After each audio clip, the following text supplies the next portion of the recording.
आज हम पढ़ेंगे by directional flow of the gases. तो बाई डायरेक्शनल फ्लो में क्या होता है कि दोनों डायरेक्शन में गैसेस फ्लो करती हैं, जैसे कि मैंने पहले बताया था।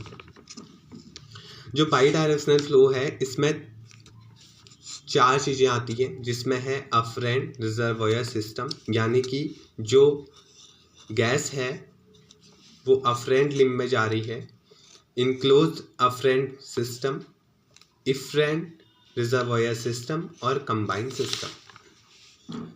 आज हम डिस्कस करेंगे अफरेंट रिजर्वॉयर सिस्टम।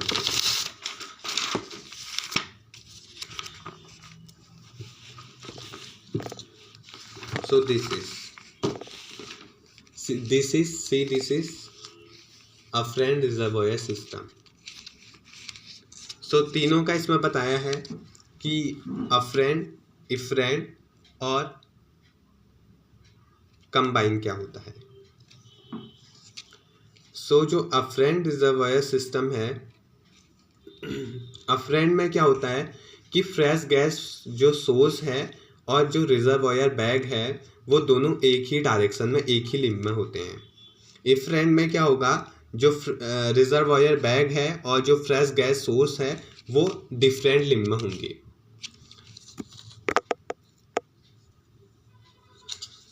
और कंबाइन में क्या होगा, हम इसको मैपेल्शन सी सिस्टम है, ये मैपेल्शन ए, मैपेल्शन बी, मैपेल्शन सी। फर्स्ट यहाँ पर को क्या कह रहा है, वो जो अफरेंट रिजर्वॉयर सिस्टम है उसमें मैपेल्शन ए, बी एंड सी सिस्टम आते हैं।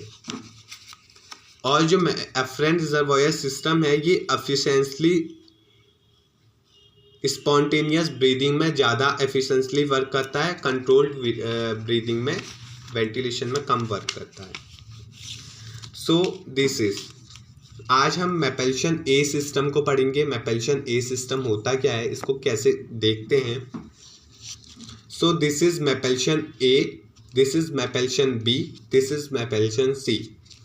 मैपेल्शन ए यानी कि अफरेंट में क्या होगा कि फ्रेश गैस और रिजर्वॉयर बैग एक ही लिम्ब में होंगे, जबकि इफरेंट में क्या होता है, रिजर्वॉयर बैग और fresh gas source different limb में होते हैं। This is Mapleson A, मैपेल्शन B और मैपेल्शन सी। मैपेल्शन ए और बी और सी में क्या होता है कि जो मैपेल्शन सी है वो उसमें हम रिजर्वॉयर बैग और फ्रेश गैस सोर्स को इतना करीब लेकर आ गए हैं, ये पेशेंट के इतना करीब हो गया है जिससे कि टोटली मिक्सिंग हो जाती है गैसेस की। इसको हम बाद में पढ़ेंगे। आज हम पढ़ने वाले हैं मैपेल्शन ए सिस्टम को, जो कि मैपेल्शन ए सिस्टम ये है। मैपेल्शन ए सिस्टम में पहले समझा देता हूँ। उसमें ये हमारी एनेस्थीसिया मशीन है जिससे कि फ्रेश गैस आ रही है। ये हमारा रिजर्वॉयर बैग है, this is breathing tube, this is valve, this is patient. First में क्या होगा, the first of all the fresh gas flows into the breathing tube and then it is come into the patient. Patient is exhaled it. It is the first step. Second step is the fresh gas. This is second system, second step of the मैपेल्शन A.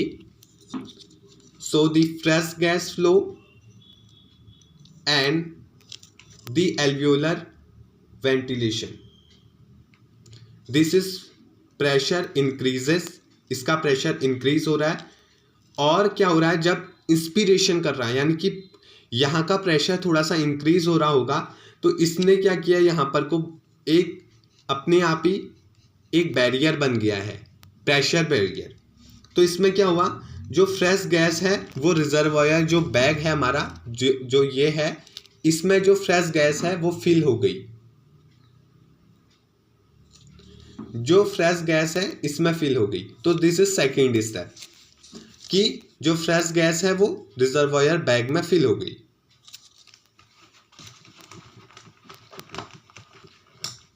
और यही reservoir bag की जो अभी fill हो रखी है gas, जब patient inspiration करेगा तो जो गैस है वो इसी रिजर्वॉयर बैग से जाएगी। तो हमारा थर्ड स्टेप में क्या होता है, थर्ड स्टेप में होता है कि जो फ्रेश गैस फ्लो है उसका प्रेशर जो है इंक्रीज होगा। अब इसका प्रेशर, क्योंकि यहाँ पर रिजर्वॉयर बैग है और यहाँ से कंटिन्यू गैस आ रही है, तो यहाँ का प्रेशर इंक्रीज हो जाएगा। तो यहाँ का जब प्रेशर इंक्रीज होगा और यहाँ का प्रेशर भी इंक्रीज हो रहा है, तो थोड़ा थोड़ा गैस यहाँ से बाहर निकलने लग जाएगी। और फाइनली जब यहाँ का प्रेशर भी इंक्रीज हो रहा है और यहाँ का प्रेशर भी इंक्रीज हो रहा है, दोनों बराबर हो जाएंगे, तो टोटल जितनी भी एल्वियोलर एनाटॉमिकल डेड स्पेस की जितनी भी गैस है वो बाहर चली जाएगी। This is Mapleson system. Mapleson A system कैसे वर्क करता है? दिस इज फर्स्ट, गैस आ रही है, ब्रीदिंग ट्यूब से जा रही है और पेशेंट इसको ले रहा है, और फिर क्या हो रहा है, गैस आ रही है और रिजर्वॉयर बैग में फिल हो जा रही है। This is third, fresh gas आ रही है और यहाँ का प्रेशर इंक्रीज हो रहा है, यहाँ का प्रेशर भी इंक्रीज हो रहा है जब और थोड़ा थोड़ा गैस यहाँ से जा रही है। जब यहाँ का प्रेशर और यहाँ का प्रेशर यानी कि फ्रेश गैस का प्रेशर और एल्वियोलर एनाटॉमिकल डेड स्पेस का प्रेशर यानी कि CO2 का प्रेशर दोनों इक्वल हो जाएगा, तो CO2 पूरी की पूरी बाहर चली जाएगी।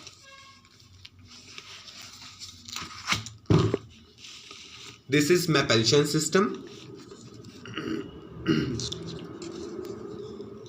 This is afferent system. Inspiration और नेक्स्ट इंस्पिरेशन में हमको क्या दिखता है? This is controlled ventilation. This is spontaneous, जो हमने पहले बताया, जो मैंने अभी बताया। This is